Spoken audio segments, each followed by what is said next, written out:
Hello, good morning. आज मैं आप लोगों के सामने जीव विज्ञान के पाठ उत्सर्जन टॉपिक को लेकर आपके सामने उपस्थित हूँ। उत्सर्जन जीव विज्ञान का ये जैव प्रक्रम का लास्ट पॉइंट है जिसको आज मैं डिस्कस कर रही हूँ। उत्सर्जन क्या होता है? देखिए, सभी जीव जंतुओं में जैव रासायनिक क्रियाओं के दौरान, उपापचयी क्रियाओं के दौरान कुछ ऐसे पदार्थ भी बनते हैं जिनको शरीर की कोई आवश्यकता नहीं होती है। वे जहरीले भी होते हैं और अपशिष्ट पदार्थ होते हैं, वर्ज्य पदार्थ जिसको कहते हैं, जिनको शरीर से बाहर निकालना अत्यावश्यक होता है। इनकी शरीर में कोई आवश्यकता नहीं होती है और यदि इनकी मात्रा कभी ज़्यादा हो जाए तो व्यक्ति की या जीव की मृत्यु भी हो सकती है। इसलिए इनको बाहर करना आवश्यक होता है। अब इस क्रिया के लिए बहुत से साधारण जंतुओं में, जैसे आप एक कोश के जंतुओं को ले लीजिए, तो त्वचा के द्वारा ही वो पानी में विसरण के द्वारा निकाल देते हैं उन वर्ज्य पदार्थों को। लेकिन जीव जंतुओं में इसके लिए एक विशेष अंग होता है, खास करके मानव में एक उत्सर्जन अंग होता है जिसे उत्सर्जन अंग तंत्र कहते हैं। पूरे तंत्र को उत्सर्जन तंत्र, ये एक जटिल तंत्र होता है जिससे कि रक्त में मिले हुए जो भोज्य पदार्थ होते हैं या पोषक पदार्थ होते हैं, उसके अतिरिक्त जो ऐसे पदार्थ होते हैं जिनकी शरीर में कोई आवश्यकता नहीं होती है, उसे शरीर से बाहर निकाला जाता है।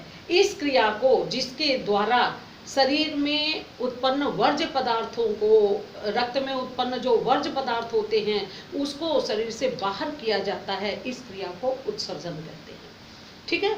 अब इस उत्सर्जन के लिए मानव में एक तंत्र होता है जिसे उत्सर्जन तंत्र कहते हैं, जिसका चित्र मैंने यहाँ पे आपके व्हाट्सएप पे डाल भी दिया है पहले ही, और आपकी बुक में भी मिल जाएगा।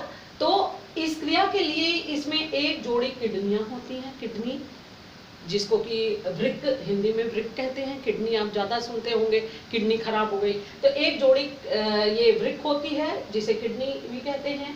एक जोड़ी ये मूत्र वाहिनी होती है। देखिए, ये जो व्हाइट व्हाइट दिख रही है ये मूत्र वाहिनी है, ये मूत्राशय है और ये मूत्र मार्ग है जिसके द्वारा मूत्र को शरीर से बाहर निकाल दिया जाता है। इस पूरे तंत्र को उत्सर्जन तंत्र कहते हैं।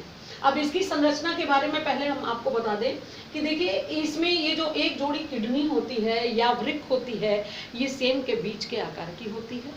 जो यहाँ पर आपको उसी राजमा, अगर आपने देखा होगा तो कलर, जिस कलर का राजमा होता है आप भिंगा दीजिए तो ठीक उसी कलर का ये रेड ब्राउन टाइप का होता है।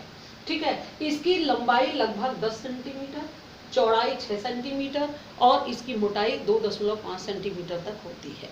ठीक है। और बायां वृक्क दाहिने वृक्क से थोड़ा सा ऊपर नीचे सेट होता है और ये मेरुदंड के दोनों तरफ स्थित होता है।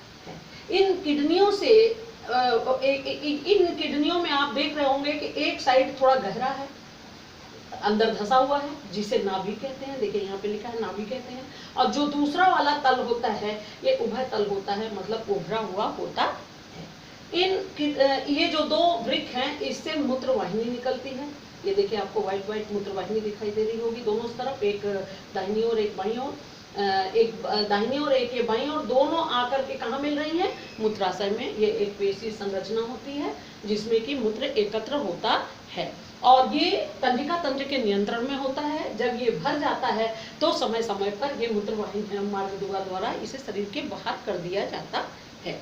इस तरह से आपने ये देखा कि ये पूरा आपका उत्सर्जन तंत्र है जो कि शरीर के वर्ज्य पदार्थों को या अपशिष्ट पदार्थों को बाहर निकालता है। अब एक और बात है कि केवल एक, अच्छा, सबसे बड़ा उत्सर्जन तंत्र, उत्सर्जी अंग जो होता है ये वृक्क ही होता है। ये नाइट्रोजनी वर्ज्य पदार्थों को शरीर से बाहर द्रव के रूप में करता है।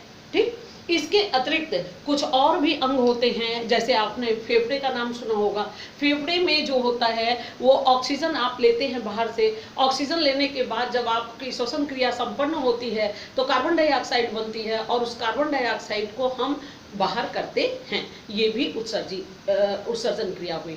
तो फेफड़े भी उत्सर्जन में भाग लेते हैं। इसी तरह त्वचा में आपने देखा होगा समय समय पर आपके शरीर में जो गर्मी के दिनों में खनिज लवण ज़्यादा हो जाते हैं, जल, तो वो पसीने के रूप में बाहर निकलते रहते हैं।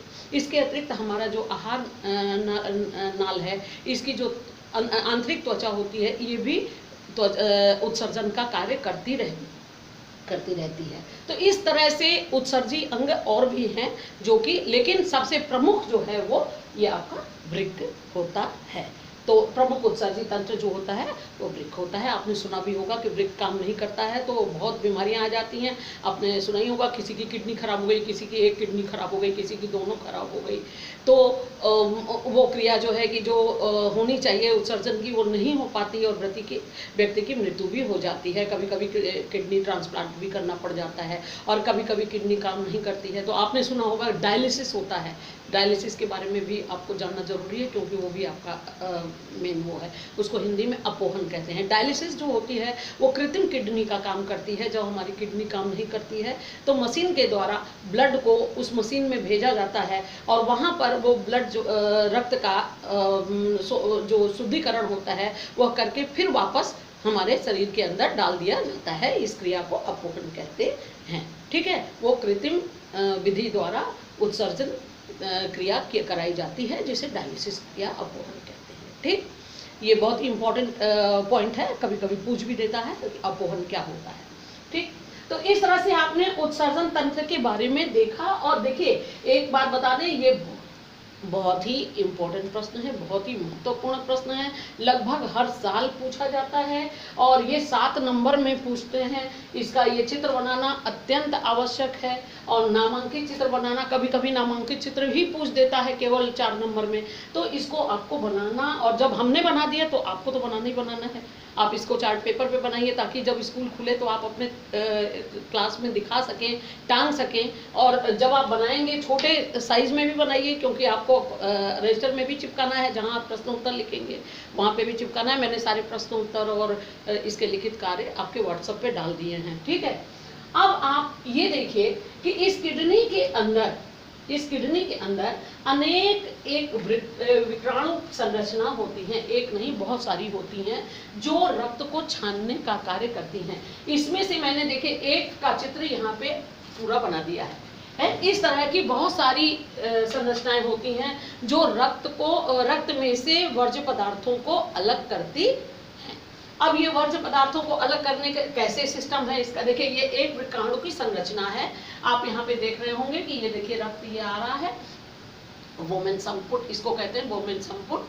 ठीक है, तो यहाँ पर ये जो रक्त है ये थोड़ी मोटी जो धमनी है इससे प्रवेश करता है। ठीक है, अब इसके अंदर बहुत सी कुंडलित ये संरचना होती है जिसको कि कोशिका गुच्छ कहते हैं, केशिका गुच्छ जिसको ग्लैंडुलस भी कहते हैं इंग्लिश में। तो ये संरचना होती है जो ये आए हुए रक्त को छानने का कार्य करती है। अब एक चीज और आपको हम बता दें कि मूत्र निर्माण जो होता है, जो बाहर आपको निकाला जाता है, मूत्र जो आप बाहर निकालते हैं, तो उस क्रिया के दौरान 3 प्रकार की क्रियाएं होती हैं। देखिए हमने यहाँ लिख दिया परानिस्यंदन, इसको अल्ट्रा फिल्ट्रेशन कहते हैं, जो क्रिया यहाँ पर होती है। पहली क्रिया परानिस्यंदन या अल्ट्रा फिल्ट्रेशन जो यहाँ पे होती है। इसके बाद वर्णात्मक अवशोषण, देखिए यहाँ पर जो छाना जाता है, यहाँ पे एक थोड़ी मोटी धमनी रहती है, उससे ये जब ब्लड प्रवेश करता है तो काफी तेजी से प्रवेश करता है, ज्यादा ब्लड प्रवेश करता है। और जब इस पर दबाव बनता है तो होता क्या है कि जो रक्त की कोशिकाएं होती हैं जैसे आरबीसी है, डब्ल्यूबीसी है और जो मुख्य चीजें हैं वो इसमें रह जाती हैं। बाकी का जो ये यूरिन होता है या जल होता है या और भी पदार्थ उसमें ग्लूकोज वगैरह होते हैं, वो छनकर ये संपुट में आ जाता है। ठीक है, यहाँ पर ये छनकर अल्ट्रा फिल्ट्रेशन के द्वारा जो प्रमुख कोशिकाएं होती हैं वो तो रक्त के अंदर रह जाती हैं, लेकिन बाकी का क्षन करके वुमेन संपुट में आ जाता है। एक बात ध्यान रखिएगा कि जितनी तेजी से ये प्रवेश करता है, जब ये निकलता है तो उसकी जो नली होती है, धमनिका होती है, वो थोड़ी पतली हो जाती है। पतली होती है तो उतनी तेजी से वो आगे रक्त को नहीं बढ़ने देती है, इसीलिए यहाँ पे यह अल्ट्राफिल्ट्रेशन की क्रिया आसानी से संपन्न हो जाती है। यहीं पर अगर ये कार्य ठीक से नहीं करेगा तो आपका जो रक्त है वो शुद्ध नहीं हो पाएगा, और रक्त, क्योंकि रक्त से जो मूत्र है, वो जो वर्ज्य पदार्थ है वो अलग नहीं हो पाएगा। इसी को कहते हैं किडनी काम नहीं कर रही है, और फिर जो है रक्त में उस चीज़ की मात्रा, वर्ज्य पदार्थ की मात्रा बढ़ जाती है, यूरिया की मात्रा बढ़ जाती है, और जिसकी ज़रूरत नहीं है उसकी मात्रा बढ़ जाती है, तो तरह तरह की बीमारियां होती हैं, और यहाँ तक कि व्यक्ति की मृत्यु भी हो सकती है। अब यहाँ से ये कुंडलित जो विक्राणु का नलिकाकार आकार है, ये देखिए कुंडलित नलिका है, इसमें ये रक्त जो छना हुआ रक्त है ये प्रवेश करता है। देखिए इस छने हुए रक्त में भी बहुत से ऐसी चीज़ें होती हैं जो ज़रूरत की होती हैं, उसे यहाँ पर अवशोषित किया जाता है, जैसे कि कुछ ग्लूकोज की मात्रा होती है, जल की मात्रा होती है, और भी कुछ जो पदार्थ होते हैं उसका अवशोषण यहाँ पर इस कुंडलित नलिका में किया जाता है, जिसे हम वर्णात्मक अवशोषण कहते हैं। वर्णात्मक अवशोषण मतलब जिसकी हमें आवश्यकता है बस हम वही लेंगे, बाकी का छोड़ देंगे। तो जब यहाँ पे वर्णात्मक अवशोषण हो जाता है तो बाकी जो छना हुआ इसको फिर से वापस रक्त वाली नली में भेज दिया जाता है, शरीर को वापस भेज दिया जाता है, और जो छन करके निकलता है वो ये संग्राहक नलिका, देखिए आपको यहाँ पे व्हाइट कलर की दिख रही है, संग्राहक नलिका में आ जाता है। जो छना हुआ होता है उसमें यूरिया, यूरिक एसिड और जल और कुछ खनिज लवण होते हैं जिनको शरीर की आवश्यकता नहीं होती है, वो इस संग्राहक नलिका में आ जाता है। देखिए यहाँ तीर का निशान नीचे को आ रहा है। संग्राहक नलिका में आने के बाद देखिए यहाँ पे ये मूत्र नली के द्वारा ये है ना, ये देखिए आपका मूत्रवाहिनी के द्वारा ये कहाँ पे एकत्र हो जाता है, मूत्राशय में एकत्र हो जाता है। मूत्राशय की जो ये पेशी संरचना होती है ये तंत्रिका तंत्र के नियंत्रण में होती है, और जब ये भर जाता है और दबाव बनता है तब ये समय समय पर मूत्र मार्ग द्वारा ये बाहर निकाल दिया जाता है। इस तरह से हमारी ये जो उत्सर्जन की क्रिया संपन्न होती है। और आपको ये हमने देखिए पूरा बता दिया। ये भी बहुत ही इम्पोर्टेंट चित्र है, इसको नेफ्रॉन भी कहते हैं। एक नेफ्रॉन की संरचना का चित्र सहित वर्णन कीजिए, या एक विक्राणु की संरचना को ये नामांकित चित्र बनाइए। ये 4 नंबर पे अलग से आता है। वेरी इंपॉर्टेंट क्वेश्चन ये भी है और ये भी है, तो ये इसका एक भाग है। ऐसी बहुत सारी नलिकाएं इसमें होती हैं, जिसका मैंने एक अलग ये आपको दिखा दिया। बहुत ही इंपॉर्टेंट है, इसको आप बना लीजिएगा। अब बना करके याद कर लीजिएगा। 4 नंबर के प्रश्न में ये आता है, 7 नंबर में ये आता है। इसके अतिरिक्त सबसे बड़ा जो उत्सर्जन तंत्र उत्सर्जी अंग है कौन सा है, किडनी, ये आपके 1 नंबर में भी आएगा।